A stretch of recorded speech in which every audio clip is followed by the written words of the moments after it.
Namaste bankers, मैं Ganika Sharma SBI PO. I welcome you all to my channel. So first of all, wish you all a very happy Dussehra. Let's celebrate the victory of good over the evil. So आज मैं आप लोगों के साथ जो है मेरे करंट अफेयर की सेक्शन के जो भी मेरे सोर्सेज थे प्लस जो मेरी अप्रोच थी करंट अफेयर्स को लेकर उसके बारे में डिस्कस करने वाली हूँ। ये मेरा पार्ट 2 है। पार्ट फर्स्ट पे मैंने मेरे सोर्सेज जो थे क्वांट के वो डिस्कस करे थे। So without wasting any time let's start this discussion. So मैंने जो थी मेरी प्रिपरेशन जो थी प्री के साथ ही स्टार्ट कर दी थी करंट अफेयर्स की। मैंने जो है करंट अफेयर्स को बाद में प्रिपेयर नहीं करा था। मैंने जब बाकी सब्जेक्ट्स की तैयारी कर स्टार्ट करी थी तभी करंट अफेयर्स को प्रिपेयर करना भी स्टार्ट कर दिया था।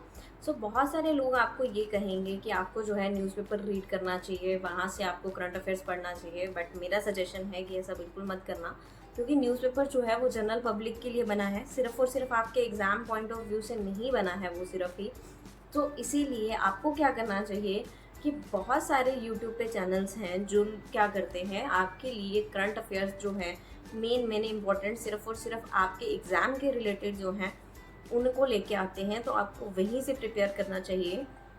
सो मैंने जो था पर्सनली टेक्स्ट बुक को फॉलो करा था। मैं मॉर्निंग में जो था करंट अफेयर की उनकी क्लास आती थी वो उसको डेली लगाती थी और उस क्लास में जो है वो बहुत मेन कंटेंट जो है वो बता दिया करते थे। जितना मेरे एग्ज़ाम से रिलेटेड होता था उसमें इररिलेवेंट चीज़ कुछ ऐसी नहीं होती थी कि जो एग्ज़ाम के रिलेटेड नहीं है। स्पेसिफिकली वो बैंकिंग एग्ज़ाम के रिलेटेड ही आपको पढ़ाएंगे वहाँ पे। सो आपको वहाँ से प्रिपेयर करना चाहिए। ज़रूरी नहीं है कि आप टेक्स्ट बुक को ही फॉलो करें, आपको जहाँ से पढ़ना अच्छा लगता है।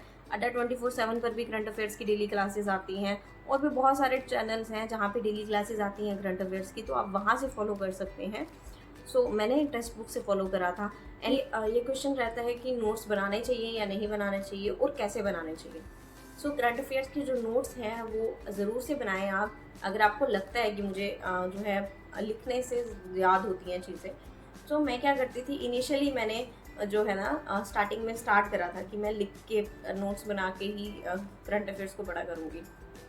तो मैंने लेकिन एक चीज़ करी थी, पार्ट्स बना लिए थे। कुछ 15 पेजेस की नोटबुक में क्या करी थी, सेक्शंस डिवाइड कर ली थी कि एक सेक्शन रख दी थी मैंने यहाँ पे सिर्फ और सिर्फ इन पेजेस में सिर्फ इंडेक्सेस के बारे में डिस्कस करेंगे। आफ्टर दैट अपॉइंटमेंट्स के बारे एक सेक्शन बना ली थी मैंने। आफ्टर दैट अगर कोई भी मतलब RBI के रिलेटेड न्यूज़ है या बैंक के रिलेटेड न्यूज़ है उसकी एक मैंने सेक्शन बना ली थी। सो इस तरह से मैंने सेक्शंस डिवाइड कर ली थी।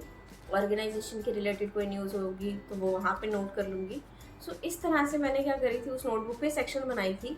सो वो मैंने चीज़, अगर मेरे पास अभी भी नोटबुक पड़ी है, वो चीज़ मैंने सिर्फ और सिर्फ 3 to 4 मंथ ही फॉलो करी। उसके बाद मेरे से नहीं हो पाया क्योंकि मुझे लगने लगा कि मैं अननेसेसरी जो है अपना टाइम जो है ना वेस्ट कर रही हूँ उन चीज़ों को लिखने में।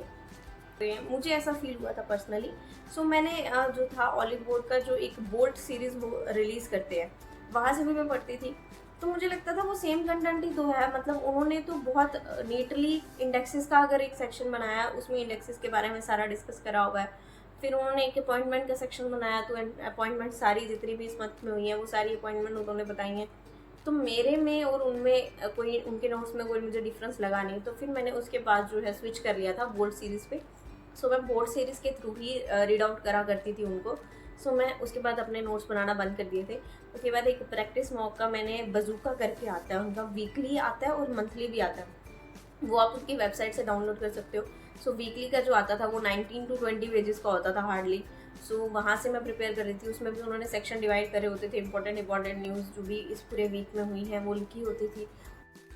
So rest of the thing है कि बैंकिंग अवेयरनेस और फाइनेंशियल अवेयरनेस के बारे में और स्टैटिक पोर्शन के बारे में। सो ये रहता है कि बैंकिंग अवेयरनेस जो है वो आप क्या कर सकते हो, आप कोई भी एक पर्टिकुलर यूट्यूब चैनल ले लो, वहाँ पे उन्होंने बैंकिंग अवेयरनेस समझाई होगी। मैंने टेक्स्ट बुक ही फॉलो करा था तो मैं टेक्स्ट बुक का ही बताऊँगी।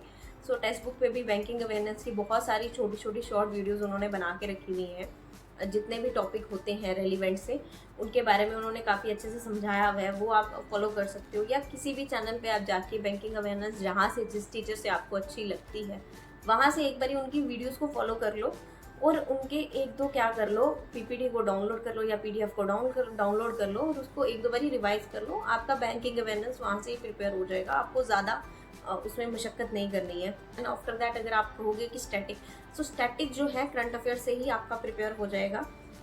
स्टैटिक में आपको ज़्यादा खुद नया पढ़ना नहीं है। जब भी आप करंट अफेयर कोई पढ़ रहे हैं, सपोज करिए कोई ऑर्गेनाइजेशन न्यूज़ में है, सो उस ऑर्गेनाइजेशन की बैकग्राउंड इन्फॉर्मेशन आप याद कर लीजिए कि ये कब बना था, इसका हेडक्वार्टर कहाँ पे है, और कौन कौन सी रिपोर्ट्स जो है ये ऑर्गेनाइजेशन रिलीज़ करती है, इसके मेंबर्स कितने हैं, सो इसका प्रेसिडेंट कौन है। जैसे WHO है तो WHO के बारे में पूरी इन्फॉर्मेशन एक बारी एक शीट पे लिख लीजिए कहीं पे, है ना। तो क्योंकि मैंने ऑर्गेनाइजेशंस तो लिख के रखी थी स्टार्टिंग में, जब मैंने प्रिपरेशन स्टार्ट करी थी तो मैंने सारी ऑर्गेनाइजेशन जितनी जितनी न्यूज़ में चलती थी उनके बारे में एक एक पेज जो था वो प्रिपेयर करके रखा हुआ था। सो मेरे को जब भी लगता था कि उस ऑर्गेनाइजेशन के बारे में कुछ नया है तो मैं वहाँ पे लिख लिया करती थी। और वैसे भी अगर आप कोई भी अगर वेबसाइट अगर आप फॉलो कर रहे हैं ना, तो वहाँ पे भी उन्होंने एक ऑर्गेनाइजेशन के बारे में 1-2 पेजेस की PDF बना के रखी होगी, आप बस वो उनको रीड आउट कर रही है, उनसे गो थ्रू हो जाइए। सो यहीं से आपका स्टैटिक पोर्शन भी प्रिपेयर हो जाता है। कोई अगर स्टेट न्यूज़ में है, सो उस स्टेट में क्या क्या चीज़ें फेमस हैं वो आप पढ़ सकते हो। जैसे GI टैग्स हैं, नेशनल पार्क्स हैं, वो आप रीड आउट करो। कोई नेशनल पार्क नया अगर इंट्रोड्यूस हुआ है या फिर कोई नेशनल पार्क बहुत ज़्यादा न्यूज़ में चल रहा है, उस नेशनल पार्क के बारे में पढ़ लो। सो इस तरह से आप अपना स्टैटिक पोर्शन भी साथ के साथ प्रिपेयर कर सकते हो अपने करंट अफेयर्स के। तो बहुत ज़्यादा आपको जो है इतना इसका पेन लेने की नीड नहीं है। अगर आप बिल्कुल स्टार्ट से प्रिपरेशन स्टार्ट कर देंगे ना अपने करंट अफेयर्स की, सो आपको मेंस में बिल्कुल भी टेंशन नहीं होगी। सिर्फ आपको रिवीजन करनी होगी और वो रिवीजन भी आपकी बहुत आराम से हो जाएगी। सो आराम से आप इस करंट अफेयर की सेक्शन को क्लियर कर सकते हो और मज़े से इसमें अच्छे से नंबर ला सकते हो अगर आप क्या कर रहे हो, करंट अफेयर्स को स्टार्टिंग से फॉलो कर रहे हो और प्रिपेयर कर रहे हो। So that's all for today. Hope you like this video. Do like, share, comment and subscribe. Thanks for watching.